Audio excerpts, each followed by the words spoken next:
Bab 151, Kunjungan Samping Tempat Tidur 3. Jangan lupa like dan subscribe, agar kami makin semangat upload lebih banyak.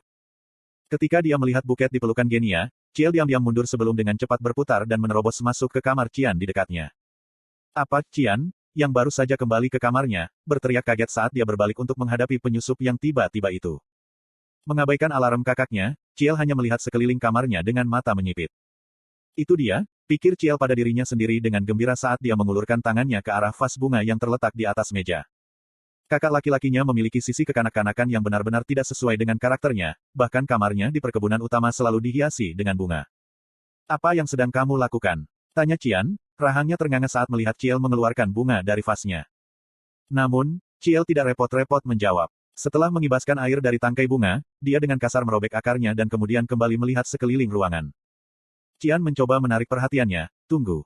Tapi Ciel dengan berani membuka lemarinya. Melihat ini, mata Cian dipenuhi kecemasan dan bergetar panik. Sejak usia muda, Cian akan menyembunyikan hal-hal yang tidak boleh dilihat orang lain, seperti buku-buku nakal tertentu yang penuh dengan kekusutannya sendiri, di bawah tempat tidurnya atau jauh di dalam lemarinya.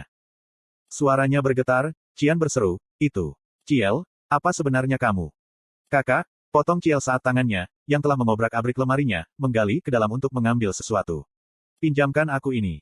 Item yang diambil Ciel adalah syal sutra model lama yang merupakan bagian dari pakaian formal. Itu adalah hadiah ucapan selamat untuk Cian dari salah satu perancang busana terbaik di benua itu karena telah menjadi dewasa. Sayangnya, setelah Cian resmi menjadi dewasa, dia belum sempat meninggalkan Black Lion Castle, jadi dia belum sempat mengenakan setelan jas dan syal itu. Tidak, itu sedikit, Cian ragu-ragu. Aku tidak menginginkan pakaian itu. Aku hanya ingin syalnya, Ciel menawar. Cian mencoba menjelaskan, itu, baju dan syal itu satu set. Jika kamu terus berdebat seperti ini, aku akan mengeluarkan buku-buku yang kamu sembunyikan di bagian bawah lemarimu dan membacanya, ancam Ciel. Setelah itu, aku juga akan memberitahu ibu kita tentang isinya dan menyebarkan desas-desus di sekitar kastil Black Lion. Apa kamu tidak tahu berapa umurku? Aku juga sudah dewasa, bahkan ibu tidak bisa lagi memarahiku tentang hal seperti itu. Ya, aku tahu itu. Dia mungkin tidak akan memarahimu. Sebaliknya, dia hanya akan menatapmu dengan tatapan yang sangat kompleks di matanya, kakak. Dan aku juga. Seolah ingin menunjukkan tatapan tersebut, Ciel menoleh dan menatap Cian. Cian terhuyung mundur di hadapan tatapan kakaknya, yang dipenuhi dengan sesuatu yang halus namun kompleks, dan merupakan campuran dari banyak emosi yang berbeda. Jika dia menolaknya di sini, jelas bahwa adik perempuannya yang penuh kebencian ini akan menatapnya dengan mata seperti ini setidaknya selama 10 tahun ke depan. Ambillah, Cian menyerah. Terima kasih, kata Ciel dengan senyum lebar sambil mengangguk. Riip. Lalu, tepat di depan mata Cian, Ciel merobek syal itu menjadi dua. Rahang Cian ternganga melihat tindakan tanpa ampun adik perempuannya. Ciel merobek syal itu beberapa kali lagi dan kemudian mengumpulkan tangkai bunga itu menjadi satu. Dengan salah satu potongan kain sutra yang lebih panjang, dia mengikat bunga-bunga itu menjadi karangan bunga, lalu menggunakan sisa potongan itu untuk menutupi karangan bunga dengan pita. Ketika semua ini selesai, tangan Ciel sekarang sedang memegang karangan bunga bergaya yang dibuat menggunakan keseluruhan syal sutra kelas atas. Sambil mengagumi ketangkasan dan rasa estetikanya, Ciel mengamati kreasi dari semua sudut. Kau merobek hadiah yang kuterima untuk kedewasaanku, hanya untuk membuat karangan bunga. Cian membenarkan dengan tidak percaya. Aku juga mengambil ini, Ciel memberitahunya sambil mengambil bros permata besar dari kotak aksesorinya. Bros ini tidak cocok untukmu, saudara. Cian memprotes, tapi aku bahkan belum pernah memakainya. Rasa estetikamu telah kacau sejak kamu masih muda, kritik Ciel. Kemana tepatnya kamu akan pergi sambil mengenakan bros berhiaskan berlian sebesar itu? Tidak dapat merespon, Cian hanya bisa berdiri diam, bahunya gemetar. Ciel meletakkan bros di tengah pita buket sebagai hiasan dan kemudian mengangguk dengan ekspresi puas. Meskipun itu jauh lebih kecil dari buket yang dipegang Genia, miliknya tidak bisa dibandingkan dalam hal ketulusan dan nilai yang ditempatkan Ciel di buket ini. Terutama karena aku membuatnya sendiri. Dengan senyum bahagia di wajahnya, Ciel meninggalkan kamar Cian. Sementara itu, Genia masih ragu-ragu di depan pintu kamar Eugene. Ingatannya tentang apa yang terjadi tidak jelas. Saat dia dibawa ke kedalaman hutan oleh kekuatan iblis, gelombang kegelapan telah melonjak ke arahnya dari belakangnya. Itu adalah serangan kejutan yang tiba-tiba. Dia pikir dia telah bereaksi dengan baik, tetapi dia tidak dapat mengingat apa yang terjadi setelah titik tertentu. Setelah sadar kembali, dia tetap di tempat tidur selama 2 hari penuh. Selama waktu itu, dia telah mendengar seluruh cerita. Sesuatu tentang bagaimana Ewart Leonhardt, putra tertua dari keluarga utama, terlibat dengan roh kegelapan yang dimiliki oleh sisa-sisa Raja Iblis. Karena Genia tidak tertarik pada sihir, dia tidak bisa memahami dengan jelas apa yang sebenarnya terjadi. Karena itu, dia memutuskan untuk memikirkannya secara sederhana. Putra tertua dari keluarga utama menjadi gila. Dominic, Kapten Divisi Pertama Ksatria Singa Hitam, juga menjadi gila. Begitu juga Hector. Petik 2. View, Genia menghela nafas berat saat dia melihat ke bawah ke buket di tangannya. Meskipun sulit baginya untuk percaya, dia tidak punya pilihan selain percaya apa yang telah terjadi. Setelah menjadi gila, 3 orang yang bertanggung jawab atas kejadian ini telah terbunuh. Yang lebih sulit baginya untuk percaya adalah bahwa orang yang telah membunuh ketiganya dan menyelamatkan para sandera tidak lain adalah Eugene Leonhardt. Petik 1. Tidak, apakah itu benar-benar? Genia berpikir ragu. Namun, apa alasan para ksatria singa hitam berbohong tentang hal seperti itu, bahkan ketika mereka mengakui kegagalan mereka sendiri? Genia dengan sedih berpikir pada dirinya sendiri, orang yang menyelamatkanku benar-benar bukan ayahku. Tetapi dia dengan jelas mengatakan bahwa dia tidak melakukannya. Genos merasa sangat bersyukur bahwa Grandmaster Hamel yang sangat dia hargai telah bereinkarnasi sebagai Eugene dan telah menyelamatkan satu-satunya putrinya dari krisis ini. Juga, dia ingin putrinya merasakan rasa syukur dan hormat yang sama untuk Grandmaster Hamel mereka seperti yang dia rasakan. Namun, Genos tidak dapat mengungkapkan identitas asli Eugene kepada putrinya. Dia belum mendapat izin untuk memberitahunya. Fakta bahwa Eugene adalah Hamel adalah rahasia yang perlu disimpan Genos selama sisa hidupnya. Tapi, Genos sangat ingin memberitahunya. Bibirnya gatal ingin mengatakannya. Genia juga berbagi rasa hormatnya kepada Hamel, jadi dia ingin mereka menunjukkan rasa hormat mereka kepada tuannya dengan hati yang tulus bersama, begitu putrinya mengetahui seluruh kebenaran.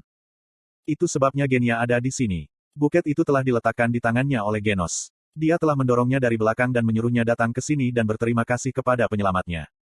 Tapi Genia tidak tahu tentang pemikiran ayahnya. Suasana hatinya saat ini dibasahi karena campuran dari berbagai faktor yang berbeda. Hector, teman dekat dan saingannya sejak kecil, telah mengkhianati klan Leonhardt. Kemudian dia baru saja meninggal. Jadi, bisakah Eugene dikatakan membalas dendam pada Hector untuknya? Meskipun dia tidak berpikir bahwa semuanya berjalan sejauh itu. Genia masih kesulitan menerima Eugene. Bukannya Genia tidak bisa mengenali keahliannya, tetapi dia merasa iri dengan betapa besar penghargaan yang tampaknya ditunjukkan ayahnya kepada Eugene. Sebuah suara tiba-tiba memanggilnya, apakah tidak apa-apa jika saya masuk dulu? Berjalan mendekat, Ciel kini berdiri di samping Genia. Genia asyik mengkhawatirkan ekspresi seperti apa yang harus dia tunjukkan pada Eugene dan bagaimana dia harus mengungkapkan rasa terima kasihnya. Kedatangan Ciel yang tiba-tiba mengejutkannya, dan dia menoleh untuk melihat penyusup yang tak terduga itu. Kecuali jika kamu berencana untuk masuk sekarang, kata Ciel sambil tersenyum sambil mengibaskan rambutnya ke belakang dengan gerakan elegan. Saat dia melakukannya, Ciel dengan hati-hati memeriksa penampilan Genia dan buketnya. Jadi itu salah paham, Ciel tersadar. Setelah datang ke sini sendirian, dengan karangan bunga, Ciel merasa perlu untuk memeriksa apakah Genia mungkin menyembunyikan niat tidak senonoh tertentu. Tapi melihat keengganan terang-terangan di seluruh wajah Genia, tampak jelas bahwa Genos telah mendorongnya untuk melakukan ini. Sepertinya kamu merasa tidak nyaman untuk masuk sendiri. Ciel mengamati sambil meletakkan tangannya di gagang pintu dengan senyum lembut. Jika itu masalahnya, mari kita pergi bersama. Aku juga merasa sedikit malu untuk masuk sendiri. Ah, begitukah? Kata Genia. Ekspresinya rileks saat dia merasa sangat berterima kasih atas lamaran Ciel. Ciel telah melakukan beberapa perhitungan sebelum mengajukan penawaran ini. Genia berumur 27 tahun, sedangkan Ciel berumur 20. Meski Genia tidak setua itu, jarak usia 7 tahun masih cukup besar. Soal penampilan, ya, aku masih lebih baik, pikir Ciel sombong. Penampilan Ciel sudah dipuji sejak masa kecilnya. Ciel tahu betul bahwa dia terlihat manis, imut, dan cantik. Dia mengenakan pakaian yang menjemukan. Dan untuk saya, sepertinya saya membuat keputusan yang baik untuk berubah sebelum datang ke sini. Saat kita masuk bersama, akan ada perbedaan yang jelas di antara kita berdua. Dia bahkan menyemprotkan parfum dan memakai kalung. Ciel memutar kenop pintu dengan senyum lebar. Saya menang. Saat pintu terbuka, Mer, yang duduk di sofa, melompat kegirangan. Dengan ekspresi penuh kemenangan, dia mendekati Eugene, yang masih terbaring di tempat tidur dan mengulurkan tangannya ke arahnya. Kamu sudah berdiri di luar sana cukup lama. Jika Anda akan masuk, tidak bisakah Anda setidaknya menunggu 1 menit lagi sebelum masuk? Eugene mengeluh, wajahnya berubah menjadi cemberut, dan dia memelototi Ciel dan Genia. Aku kalah taruhan karena kamu datang terlalu awal. Bukankah aku bilang begitu? Mer membual. Aku bilang dia perlahan bersiap untuk masuk, tapi Sir Eugene, kamu bersikeras dia akan masuk nanti. Jadi itu berarti saya menang. Dengan kata lain, Sir Eugene, Anda kalah. Kamu tahu apa artinya itu, kan? Lakukan saja dengan cepat, kata Eugene pasrah. Tolong akui kekalahanmu. Baik, aku kalah. Sekarang lakukan saja dengan cepat. Mendengar jawaban ini, Mer mencibir. Kemudian dia menarik salah satu pergelangan tangan lemah Eugene dari bawah selimutnya dan menggulung lengan bajunya. Aku tidak akan meremehkanmu, Mer memperingatkan. Eugene mendengus, siapa yang memintamu? Aku tahu tubuhmu kesakitan, tapi taruhan adalah taruhan, 1, desak Mer. Fuh. Setelah Mer menyatukan jari telunjuk dan tengahnya, dia meniupnya untuk menghangatkannya, lalu tanpa ampun menamparkan pergelangan tangan Eugene. Patah. Tamparan itu mendarat dengan suara keras. Biasanya, serangan itu bahkan tidak menyengatnya, tetapi dalam keadaan Eugene saat ini, pukulan ini menembus jauh ke dalam tulangnya dan bahkan mengguncang jiwanya. Kark, Eugene mengatupkan giginya saat dia menahan jeritan. Namun, reaksi keras ini hanya membuat Mer semakin terkejut. Bahunya bergetar saat dia mengamati ekspresi Eugene. Apa kamu baik-baik saja? Mer bertanya dengan malu-malu. Eugene meremas, itu, bukan apa-apa. Kamu benar-benar bersungguh-sungguh, kan? Kamu tidak akan marah padaku karena ini nanti. Aku bilang tidak apa-apa. Ayo janji kelingking, desak Mer. Setelah memaksa Eugene untuk membuat janji seperti itu, Mer kembali ke tempat duduknya sambil tersenyum. Menahan rasa sakit di pergelangan tangannya yang belum memudar, Eugene mengangkat kepalanya. Apa yang sebenarnya mereka lakukan? Ciel membayangkan bercakap-cakap dengan Eugene beberapa kali, tetapi dia tidak menyangka akan bertemu dengan situasi komedi begitu mereka memasuki kamarnya. Petik 2. Ahem, Genia terbatuk saat dia menyerahkan buket yang dia pegang ke Eugene. Petik 2. Aku datang ke sini untuk mengucapkan terima kasih. Kupikir begitu, kata Eugene dengan anggukan. Buket ini tidak hanya membawa rasa terima kasihku tapi juga rasa terima kasih ayahku, tambah Genia. Saat Eugene mengingat pemandangan Genos dengan air mata mengalir dari matanya, dia merasa sedikit malu. Saya akan berterima kasih menerima ini, katanya dengan sopan. Ciel menyela percakapan, ambil milikku juga. Kemudian, seolah-olah dia telah menunggu ini, Ciel mendorong buketnya ke arahnya. Dia mempresentasikannya pada sudut di mana pita dan bros permata bisa terlihat jelas dari depan. Cantik, bukan? Saya bahkan membuat buket ini sendiri, bual Ciel. Konten iklan. Ada apa dengan permata ini? Tanya Eugene. Itu bros. Ini dimaksudkan untuk menghiasi dada Anda. Apa Anda mau mencobanya? Mungkin nanti. Saat Eugene menanggapi, dia melirik pakaian Ciel. Dan ada apa dengan pakaianmu? Tanya Eugene. Petik 2. Ciel bertanya tanpa kata. Dan ada apa dengan kalung itu? Sejak kapan kamu berkeliling memakai kalung? Tuntut Eugene. Ciel telah siap untuk pertanyaan seperti itu. Bukankah itu cantik? Ciel bertanya dengan sedikit memiringkan kepalanya. Dengan melakukan itu, Ciel menekankan lekukan dari leher ke pundaknya, bahkan saat sudut mulutnya meringkuk dalam senyuman nakal. Tidak, kata Eugene sambil menggelengkan kepalanya. Apa? Datang tanggapan marah Ciel setelah penundaan singkat. Itu tidak cocok untukmu, kata Eugene. Bagaimana dia bisa mengatakan hal kasar seperti itu langsung ke wajah seseorang? Alih-alih kalung yang begitu berkilau, menurutku kalung yang berbeda akan lebih cocok untukmu, Eugene menjelaskan. Kejutan mewarnai reaksi Ciel. Betulkah? Pakaianmu benar-benar cantik, puji Eugene. Rasanya ini pertama kalinya aku melihatmu berdandan seperti ini. Apakah itu benar? Ciel berkata dengan malu-malu. Hatinya terguncang oleh pergantian percakapan yang tak terduga ini. Ciel tersenyum lembut dan menyisir rambutnya ke belakang dengan gerakan elegan. Apakah kamu ingat apa yang kamu katakan? Anda mengatakan kepada saya untuk menyimpan terima kasih saya untuk nanti ketika saya sudah lebih baik, dan Anda akan mengharapkan terima kasih yang tulus dari saya. Ciel mengingatkannya. Kemudian, agar dia bisa melihatnya dengan baik, Ciel berputar di tempat. Parfum halus yang dia semprotkan ke tubuhnya tersebar di udara dengan putarannya dan dibawa ke Eugene. Jadi, terima kasih telah menyelamatkanku, kata Ciel penuh syukur sambil sedikit mengangkat ujung roknya dan menekuk kedua pinggang dan lututnya. Tanpa menundukkan kepalanya sepenuhnya, Ciel menatap Eugene dengan tatapan lucu di matanya. Jadi, bantuan ini karena telah menyelamatkan hidupku, bagaimana tepatnya aku harus membayarnya? Ciel bertanya dengan sugestif. Alih-alih menjawab pertanyaannya, Eugene berkomentar dengan cemberut, tapi rasanya terima kasihmu tidak tulus. Ciel terdiam. Lututmu harus ditekuk sedikit lagi. Dan kepalamu harus ditundukkan sepenuhnya. Bukankah itu ucapan terima kasih yang lebih tulus? Seperti yang selalu aku katakan, untuk seorang adik laki-laki, kamu benar-benar kurang ajar terhadap kakak perempuanmu. Ekspresi Ciel berubah menjadi cemberut saat dia berdiri kembali. Kemudian dia melompat dan menjatuhkan diri di samping Eugene. Lalu bagaimana dengan ini? Selagi tubuhmu pulih, aku akan datang untuk merawatmu setiap hari, Ciel menawarkan. Aku bisa merawatnya, Mer mengangkat kepalanya dan menyela, hanya untuk Ciel yang mendengus dan melambai ke arahnya dengan nada menegur.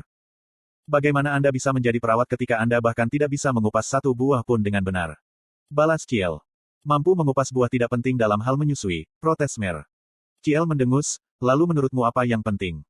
Kamu perlu mengganti perban Sir Eugene, menyeka keringat dari tubuhnya, mengganti pakaiannya, mengganti pakaian dalamnya, memijat ototnya agar tidak kaku, dan membantunya buang air besar dan kencing, Mer mendaftar dengan rajin. Bibir Ciel sedikit terbuka karena terkejut. Dia menoleh untuk melihat Eugene dengan tak percaya, bahkan ketika Eugene menoleh untuk melihat Mer dengan ekspresi yang sama persis. Kamu gila, Eugene memarahinya. Tapi bukankah itu yang dilakukan perawat? Mer membantah kembali. Kapan saya pernah meminta Anda untuk membantu saya buang air kecil dan buang air kecil? Saya siap melakukannya kapan saja. Aku tidak membutuhkannya, Eugene meraung. Sekarang aku memikirkannya, ini cukup aneh. Anda telah menghabiskan 2 hari terakhir untuk memulihkan diri di tempat tidur, tetapi mengapa Anda tidak pergi ke toilet sekalipun? Kamu juga belum berkeringat, Mer menunjuk sambil berkedip dan memiringkan kepalanya ke samping. Ou dan Pinya, Genia yang dari tadi diam mendengarkan, tiba-tiba bergumam. Dia melirik Eugene dengan ekspresi tidak nyaman dan mengakui. Aku tidak pernah berpikir bahwa kata-kata seperti itu akan menghiasi bibir orang-orang dari keluarga utama.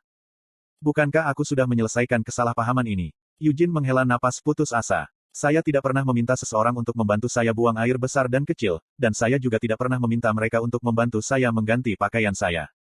Lalu, bisakah kamu memakai popok? Genia berkata dengan jijik saat dia mundur selangkah, tanpa sadar melirik ke bawah ke tubuh bagian bawah Eugene.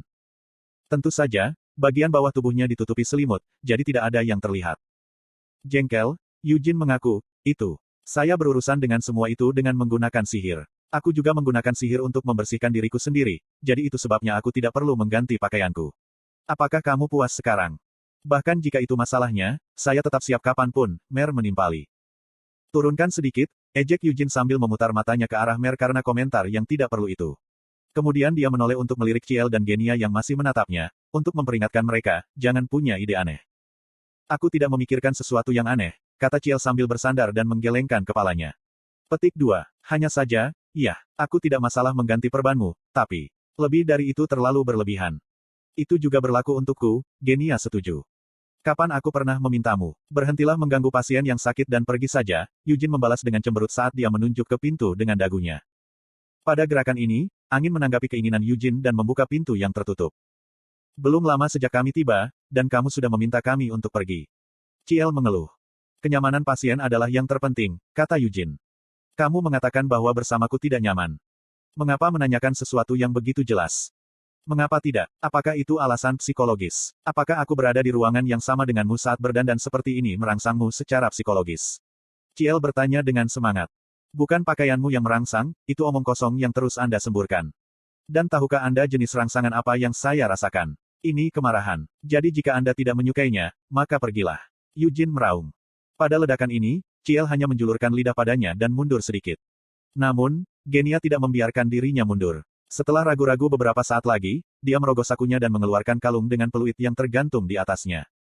Petik 2. Jika kamu butuh bantuan, tolong tiup peluit ini, kata Genia sambil menggantungkan kalung itu di leher Eugene. Karena dia tidak bisa menggerakkan tubuhnya dengan baik, mustahil baginya untuk melawan.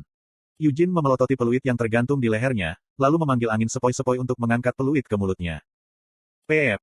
Melihat Eugene meniup peluit tepat di depannya, Genia berkedip bingung. Meludahkan peluit, Eugene melanjutkan berbicara, bawa Ciel dan segera tinggalkan ruangan ini. Tidakkah menurutmu kau terlalu kasar, tegur Ciel. Kaulah yang datang ke sini untuk kunjungan samping tempat tidur hanya untuk membuat tekanan darahku meledak. Eugene meraung sekali lagi.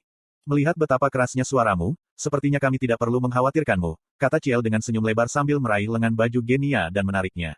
Kalau begitu, mari kita pergi sekarang dan berhenti mengganggunya, kakak. Kakak, ulang Genia dengan heran. Kamu 7 tahun lebih tua dariku. Mungkinkah aku membuatmu tidak nyaman dengan memanggilmu kakak? Ciel bertanya ragu-ragu. Apa yang harus dia katakan? Sepertinya tidak ada makna tersembunyi di balik kata-kata Ciel, dan tidak aneh disebut demikian mengingat situasi keluarga mereka, tapi Genia masih merasakan ketidaksenangan yang halus. Tentu saja, dia tidak akan melampiaskan kekesalannya pada wanita muda dari keluarga utama ini hanya karena setitik kebencian. Petik 2. Tidak sama sekali, Genia akhirnya mengizinkan. Beralih ke Eugene, Ciel menginstruksikan, istirahatlah dengan baik. Hubungi saya jika Anda bosan atau butuh bantuan. Juga, tentang pergi ke toilet, jika memungkinkan, Anda tidak boleh memegangnya dan pergi ke kamar mandi bahkan jika Anda memang membutuhkan bantuan. Satu-satunya tanggapan Eugene adalah, pergilah. Ciel meninggalkan ruangan setelah menunjukkan senyum nakal terakhirnya. Sementara Eugene masih terengah-engah karena marah, Mer mengambil karangan bunga yang telah diterima Eugene dan memindahkan bunga-bunga itu ke dalam vas bunga. Tetap saja, sepertinya semua orang mengkhawatirkanmu, Tuan Eugene, dan juga berterima kasih, komentar Mer dengan gembira. Aku menyelamatkan mereka semua, jadi wajar jika mereka merasa seperti itu, kata Eugene puas. Bukankah itu membuatmu merasa bangga atau dihargai? Sama seperti wajar bagi mereka untuk merasa seperti itu, saya hanya melakukan apa yang seharusnya saya lakukan, jadi mengapa saya harus merasa bangga atau dihargai? Eugene telah menjawab pertanyaannya tanpa banyak berpikir, tetapi Mer masih tersenyum lebar mendengar jawaban ini. Kamu adalah orang yang baik, kata Mer dengan percaya diri. Apakah kamu pikir aku orang jahat? Eugene hanya bertanya sinis. Maksud saya, Anda adalah orang yang jauh lebih baik dari yang saya bayangkan saat membaca dongeng, jelas Mer. Eugene hanya menoleh untuk melihat keluar jendela tanpa mengucapkan sepatah kata pun untuk menanggapi itu. Mer duduk di sebelah Eugene dan melanjutkan mengupas apel sambil menyenandungkan lagu. Petik 2. Apel-apel itu benar-benar menyedihkan, gumam Eugene pada akhirnya. Hah? Mer mendengus bingung. Aku tidak mengatakan apa-apa, Eugene menyangkalnya. Kulit apel berjatuhan menjadi serpihan yang tidak rata. 1. Bagi mereka yang bingung, ini adalah budaya Asia di mana orang yang bosan dapat terlibat dalam permainan penalti, yang juga dikenal dalam bahasa Jepang sebagai permainan batsu.